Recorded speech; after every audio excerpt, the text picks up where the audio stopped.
How to autofill the serial numbers in Excel quickly.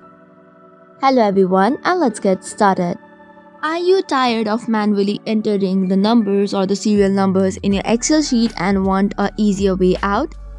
If that is the case, on today's video, we'll be discussing about two such ways by which you can autofill the serial numbers in Excel quickly. To get started with, open Excel application on the desktop. Select a new book and open it. Now type in serial number in one of the cell. After that, what you can do is click on the one cell and then write in the number that you want to start up with. Let's say the first number is 1. After that, you can even write the second number. Select both of it. Click on the corner and then drag it down. This way, you can get the serial number easily. Likewise, another way is click on the first cell, go to Home. After that, you will see a tab called Fill. Click on the drop down menu, then go on Series.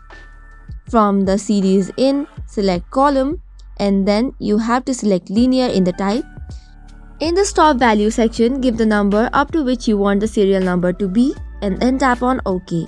And that's how easily you can autofill in Excel. That is all for today's video. For more such contents, do not forget to hit the like and subscribe button. Thank you and keep watching.